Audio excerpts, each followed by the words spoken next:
the Gospel of Jesus' wife, which was discovered relatively recently and was particularly famous because it was a fragment, and it talked about Jesus' wife, and it mentions Mary Magdalene, so the presumption is that it's describing Mary Magdalene as Jesus' wife. And at first, scholars are sort of like, they think this might be real.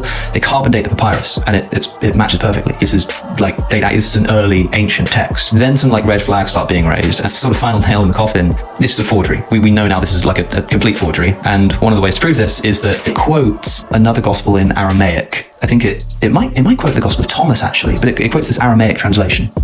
It's got like this text that's been translated into a different language, but there's a translation error in the papyrus. On this fragment, there's an error in the translation, and there's one other place where the exact same translation error occurs, which is a typo on a website that translates this gospel into Aramaic. So it looks like the guy who's forged this bit of papyrus has used an Aramaic translation of an old gospel from a website